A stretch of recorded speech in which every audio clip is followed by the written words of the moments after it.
David Camus, je suis le fondateur de Monogramme Maison de Marketing, une société de conseil en marketing et communication que j'ai fondée il y a 4 ans, qui est spécialisée sur les produits de bon vivre, on va dire, pour pas dire produits de luxe, c'est-à-dire avec les maisons qui ont une âme, que ce soit dans l'univers des vins, spiritueux, cosmétiques, champagne, gastronomie, etc. Tous les produits sympathiques. Je vois cet écosystème d'Internet déjà dans un premier sens comme un médium comme un autre, donc évidemment il faut y aller parce qu'il offre des possibilités d'expression, donc souvent des choses très simples.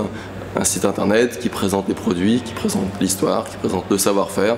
C'est vraiment des fondamentaux. Une personne qui ne me connaît pas, qui va rentrer en contact avec moi sur internet, eh ben, elle veut savoir au moins qui je suis. C'est une sorte de carte d'identité. C'est-à-dire, voilà, on te donne une carte de visite, souvent quand on rencontre quelqu'un en vrai. Internet, c'est aussi ça, c'est la première image.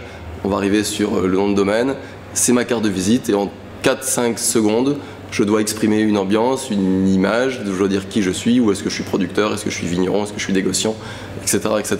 Donc ça c'est vraiment maîtriser des basiques et puis être présent sur ces basiques. C'est quand même un média différent, c'est le média des médias, ça agrège du print, du multimédia, des vidéos, des photos, donc forcément des interactions entre tous ces types de supports et d'expressions visuelles ou artistiques dans certains sens.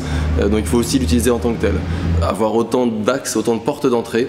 Donc, quelque part, penser dès le départ un site un peu comme un portail.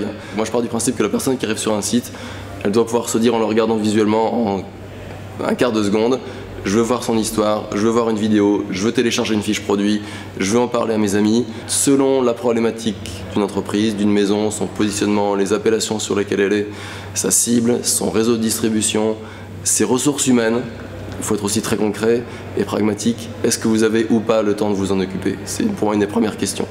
Si oui, qui chez vous s'en occupe? Est-ce qu'elle maîtrise un discours technique? Les outils technologiques, ils sont simples, ils vont toujours être maîtrisés. Est-ce que la personne aura le temps d'être présente? Elle aura le temps de réagir? Est-ce qu'elle aura le temps d'interagir avec ses clients ou tous ces gens qui vont commencer à créer cette communauté? C'est une première question qui va faire pour moi un premier filtre. Si la réponse est positive, que la personne a l'envie, c'est quand même une première chose, c'est le premier moteur, c'est l'envie. Si elle a le temps, si elle a des bons messages, si ces fondamentaux-là, si ces choses-là sont claires et balisées, et que l'envie est là, pour le coup, effectivement, il faut y aller. Y aller petit à petit, pas tout faire en même temps. Je ne recommanderais pas, par exemple, le fait d'aller sur Facebook, sur Twitter, sur YouTube, sur Flickr, sur quels que soient les 10 réseaux qui se créent chaque jour, et puis de créer 4 applications et de maîtriser-en pour commencer un bien, voire un très bien. Et puis après vous irez sur le deuxième, et puis après vous irez sur le troisième. Et donc c'est une courbe d'apprentissage permanente, c'est ça qui est super intéressant. C'est dans le sens là où c'est un média facile à aborder. Parce qu'il y aura un feedback et des expériences collectives à regarder. Il faut utiliser le mot de benchmarking un peu anglais, mais il suffit de regarder aussi ce qui se passe. On voit très vite ce qui marche pas.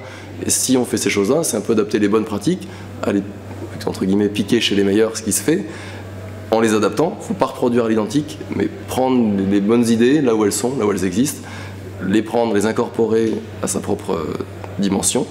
Et la dimension, elle peut être parfois très modeste, il ne faut pas avoir peur de ça. Il ne faut pas vouloir avoir les yeux plus gros que le ventre. Et après, y aller progressivement.